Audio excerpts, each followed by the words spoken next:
दोस्तों जय हिंद, वंदे मातरम। मेरा नाम है सौरभ माहेश्वरी और आप देख रहे हैं ज्ञान जरा हटके। और आज इस वीडियो में हम लोग किसी एक पर्टिकुलर खबर पर बात करने के बजाय दो तीन छोटी छोटी बट महत्वपूर्ण खबरें हैं उनके ऊपर बात करेंगे, क्योंकि आप लोगों को पता ही है कि हाल ही में यूके के अंदर बहुत बड़े लेवल पर प्रोटेस्ट हुए हैं। सो यूके के अंदर ये जो राइट विंग है उसमें मेरे कुछ मित्रगण हैं, तो उनके साथ आज मेरा थोड़ा सा व्हाट्सएप पे डिस्कशन हो रहा था। तो वो क्या डिस्कशन थोड़ा सा लंबा चल गया, इस वजह से वीडियो बनाने में लेट हो गया। इस वजह से किसी एक पर्टिकुलर न्यूज के ऊपर हम लोग आज डिटेल में डिस्कशन नहीं कर पाएंगे, बट जो छोटी छोटी खबरें हम लोग आज डिस्कस करेंगे वो खबरें भी बहुत ज्यादा महत्वपूर्ण है। शुरुआत करते हैं अमेरिका से, क्योंकि भैया आपकी और मेरी ये जो बहन है, बोले तो इल्हा उमर, जी हाँ आपकी और मेरी बहन, भैया अब हमें ही इसे बहन कहना पड़ेगा, क्योंकि जिसकी ये एक्चुअली में बहन थी उसके साथ तो इसने शादी कर ली। So it's been known for quite a while that Ilhan Omar apparently married her own brother to help him gain entry illegally into the country. That's a violation of immigration law.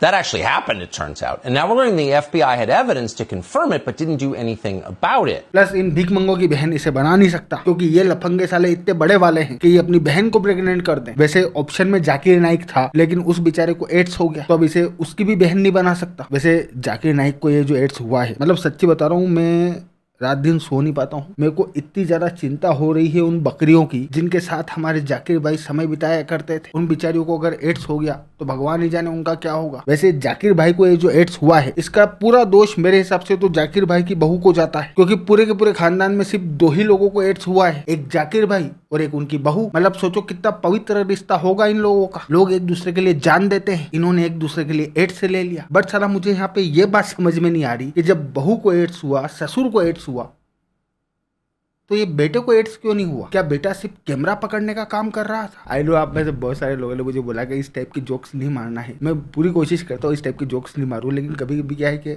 हो जाता है। फिर जो कुछ भी हम लोग बात कर रहे थे हमारी इल्हा उमर मोहतरमा के बारे में, तो भैया इल्हा उमर को लेके इस वक्त मार्केट में सबसे बड़ी खबर ये है कि भाई साहब अमेरिका की ये जो रिपब्लिकन पार्टी है, अमेरिका की इस रिपब्लिकन पार्टी के लोगों ने मिलकर ये कसम खा ली है कि भैया ये इल्हा उमर साहिबा का खतना करके रहेंगे। जी हाँ, खतना करने की पूरी तैयारी चल रही है। और जब से खतने की खबर मोहतरमा तक पहुंची है, तब से मोहतरमा की सिट्टी बिट्टी कूल है। देखो एक्चुअली में मामला ये है कि हम सभी लोग जानते हैं कि आज से 3-4 दिन पहले अमेरिका के अंदर चार्ली कर्क नाम का राइट विंग का जो बंदा था, उसको किसी ने गोली मार दी। अब इन माय पर्सनल ओपिनियन, ये जो चार्ली कर्क है, चार्ली कर्क को एज ए इंडियन मैं खुद भी पसंद नहीं करता, क्योंकि अमेरिका में काम कर रहे जो भारतीय हैं उनको लेके बंदे की सोच इतनी अच्छी थी नहीं। बट इसके बावजूद भी जब चार्ली कर्क के असैसिनेशन की खबर और वीडियोस निकल के मार्केट में आए, तो उनको देख के मुझे दुख हुआ हो या ना हुआ हो, लेकिन खुशी 1% भी नहीं हुई। बट भारत की ही तरह अमेरिका में बैठे हुए ये जो रेडिकल लिबरल्स हैं, प्लस ये जो इस्लामिस्ट हैं, इन लोगों को चार्ली कर्क के असैसिनेशन की ना सिर्फ खुशी हुई, बल्कि इन्होंने उसकी मौत की खबर आने के इमीडिएट बाद जश्न मनाना भी शुरू कर दिया। और उसी में अपने ही भाई की बीवी, बोले तो इल्हा उमर मोहतरमा भी शामिल थी। मोहतरमा ने चार्ली कर्क को लेके ना सिर्फ अनाप शनाप बोलना शुरू किया, बल्कि उसका मजाक उड़ाते हुए, उसको क्रिटिसाइज करते हुए वीडियोस भी शेयर करने लगी। और अब क्योंकि मोहतरमा ऐसा तेजस्वी काम कर रही थी, इस वजह से रिपब्लिकन पार्टी के जितने भी सपोर्टर्स हैं उन्होंने ये मांग उठाना शुरू करी कि अमेरिका के अंदर इस तरीके के सड़क छाप लोगों की बिल्कुल भी जगह नहीं। और इसी वजह से आज की तारीख में इल्हा उमर अमेरिका के अंदर जितनी भी पोजीशन पे है, उन तमाम पोजीशन से इसे तुरंत प्रभाव से हटाना चाहिए। सो इसको लेके आज रेजुलेशन भी इंट्रोड्यूस हो गया और बहुत ज्यादा चांसेस है कि मोहतरमा का कार्यक्रम हो जाएगा। और जिस तरीके का पागलपन इस वक्त अमेरिका में चल रहा है, इस बात के भी बहुत ज्यादा चांसेस है कि ये लोग इसको उठा के वापस सूडान फेंक आए। Now therefore be it resolved that Representative Ilhan Omar of Minnesota be censured. Representative Ilhan Omar forthwith present herself in the well of the House of Representatives for the pronouncement of censure. Representative Ilhan Omar be censured with the public reading of this resolution by the Speaker, and Representative Ilhan Omar be and is hereby removed from the Committee on Education and Workforce and removed from the Committee on the Budget of the House. Now, अब बात करते हैं भारत और America के रिश्तों के बारे में, क्योंकि भारत और अमेरिका के रिश्तों में आज एक बार फिर से हम लोगों को एक बहुत बड़ा यू टर्न देखने को मिला है। और ये एक पॉजिटिव यू टर्न है, क्योंकि कल के वीडियो में मैंने आप लोगों को बताया ही था कि भैया हाल ही में डोनाल्ड ट्रंप ने नेटो कंट्रीज को जो ओपन लेटर लिखा है, उसमें डोनाल्ड ट्रंप की ओर से चाइना के ऊपर तो टेरिफ्स लगाने की बात कही गई है, लेकिन उस ओपन लेटर में डोनाल्ड ट्रंप ने कहीं पे भी भारत का नाम नहीं लिखा, जो मे बी पॉसिबल इस बात का इशारा था कि डोनाल्ड ट्रंप अब यहाँ पे कोर्स करेक्शन करने की कोशिश कर रहे हैं। और आज इसी कोशिश में अमेरिका की ओर से दो बड़े कदम उठाए गए। सबसे पहले तो आज मोदी जी का जन्मदिन है और मोदी जी के जन्मदिन पे अनएक्सपेक्टेडली विश करने के लिए सबसे पहला फोन डोनाल्ड ट्रंप का आया, जिसकी इन्फॉर्मेशन खुद मोदी जी ने ट्वीट करके हम लोगों को दी। प्लस उसमें मोदी जी ने यह भी लिखा कि मोदी जी खुद भी कमिटेड हैं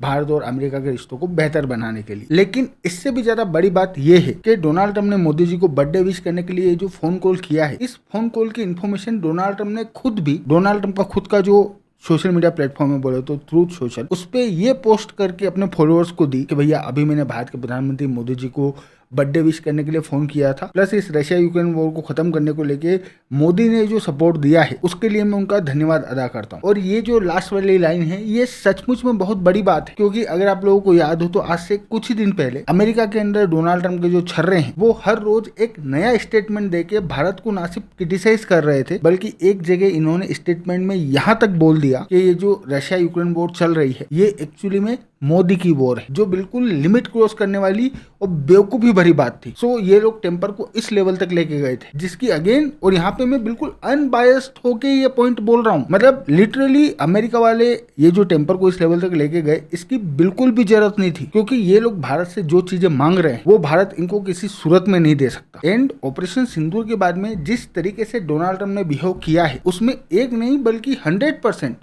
अमेरिका वाले गलती में। आप अपने एलाय को एक ह्यूमिलेशन वाली पोजीशन में डाल के आपके एलाय का जो राइवल है उसे प्राइम पोजीशन दे रहे हो, जो ब्लंडर नहीं है बल्कि शुद्ध रूप से बेवकूफी है। तो फाइनली अमेरिका की ओर से यहाँ पे बहुत बड़े लेवल पे कोर्स करेक्शन किया जा रहा है और इसी कोर्स करेक्शन की कोशिश में आज डोनाल्ड ट्रंप ने इस रशिया यूक्रेन वॉर के लिए भारत को रिस्पॉन्सिबल ठहराने के बजाय इस रशिया यूक्रेन वॉर को खत्म करने में भारत जो भूमिका निभा रहा है उसके लिए भारत का धन्यवाद अदा किया। और इससे ये बात साफ साफ क्लियर है कि भारत और अमेरिका के रिश्ते ये जो डोनाल्ड ट्रंप की बेवकूफी की वजह से बिगड़े हैं वो एक बार फिर से धीरे धीरे पटरी पे आ रहे हैं और इस बात के बहुत ज्यादा चांसेस है कि यहाँ से हम लोगों को रिश्ते एक बार फिर से बेहतर होते हुए नजर आए, जो again in my personal opinion बहुत ज्यादा जरूरी है, क्योंकि ये बात मैं पहले भी बोल चुका हूँ और पहले भी इसके लिए बहुत सारी गालियां सुन चुका हूँ, बट अगेन ये बात बोल रहा हूँ कि भारत और अमेरिका ये ही फ्यूचर है। ना हमारा फ्यूचर चाइना के साथ में बनता है, ना अमेरिका का इन भिख मंगे पाकिस्तानियों के साथ में। भारत और अमेरिका की जो पार्टनरशिप है यही पार्टनरशिप हमारे मतलब के भारत के बेहतर कल को, बेहतर फ्यूचर को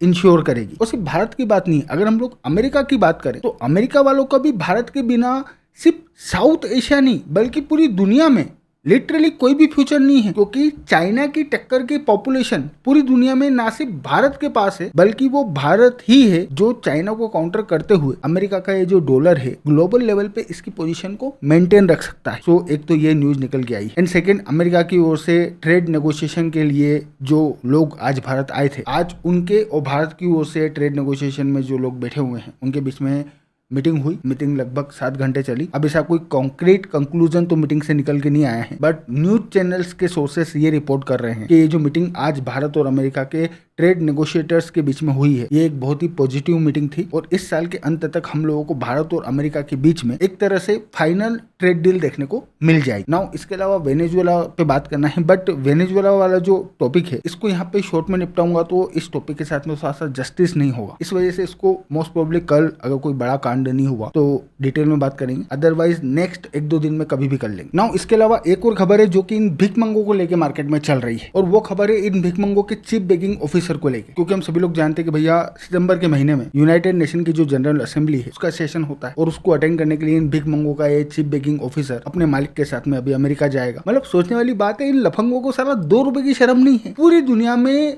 एकमात्र यही लीडर है जो कहीं पे अकेला नहीं जाता, सब जगह इसका आर्मी चीफ इसके साथ जाता है, क्योंकि दुनिया के तमाम लीडर्स को यह बात बहुत अच्छी तरीके से पता है कि पाकिस्तान के अंदर इस भिख मंगे की उतनी ही औकात है जितनी आपके घर में संडास की, फिर जो कुछ भी हो। लेकिन खबर यह है कि अभी ये भिख मंगा अमेरिका जाने वाला है और वहां पे डोनाल्ड ट्रंप के साथ में इसकी मीटिंग होने की संभावना बन रही है। बट ये जो मीटिंग है, इस मीटिंग को लेके अंदर की जो खबर है वो ये है कि सबसे पहली बात तो अभी भी ये बात श्योर नहीं है कि इन दोनों ही लीडर्स के बीच में मीटिंग होगी, ऑफिशियल कंफर्मेशन कहीं पे भी नहीं है। एंड सेकंड, ये जो मीटिंग है इस मीटिंग को लेके पाकिस्तानियों ने अमेरिका वालों को डायरेक्टली अप्रोच नहीं किया। इनफैक्ट डोनाल्ड ट्रंप के जो छोरे हैं जिन्हें इन भिख मंगों ने अपने देश के लोगों का भविष्य बेचा है उनके थ्रू भी ये लोग मीटिंग फिक्स करने के लिए नहीं गए, बल्कि ये जो मीटिंग की संभावना बन रही है इसको लेके सऊदी अरेबिया और कतर के जो लॉबिस्ट हैं, एम्बेसडर्स हैं, वो लोग लॉबिंग कर रहे हैं, मतलब कि उनके थ्रू इन लोगों को मीटिंग की बात पहुंचानी पड़ी। अब ये मीटिंग होगी या नहीं होगी इसका मेरे को नहीं आइडिया, बट यहाँ पे ये बात साफ साफ क्लियर है कि डोनाल्ड ट्रंप के छोरों को देश बेचने के बदले में ऑपरेशन सिंदूर के समय इन लोगों को जो मिलना था वो मिल गया। अब ये वाली डील में इन लोगों को इसके अलावा और कुछ भी नहीं मिल रहा। अब आगे से इन लोगों को जो भी करना है वो खुद से करना है। अदरवाइज अगर इन लोगों की चल रही होती तो ये छोरों के रास्ते जाते, ये सऊदी अरेबिया और कतर के रास्ते क्यों गए? सो अगर सचमुच में ये पोजीशन बनी है मतलब कि इन लोगों का हो गया। बट फिर भी मैं श्योरिटी के साथ में कुछ भी नहीं कह सकता। इनका और अमेरिका वालों का क्या फ्यूचर है एग्जैक्टली ये हम लोगों को डोनाल्ड ट्रंप के साथ में इन भीखमंगों की अगर मीटिंग होती है तो उस मीटिंग के बाद पता चलेगा, और अगर मीटिंग नहीं होती तो फिर तो समझो स्थिति बहुत ही खराब है। बाकी तो मैं हूं आपका दोस्त सौरभ और आप देख रहे थे ज्ञान जराट के। Thank you for watching. I really appreciate your time.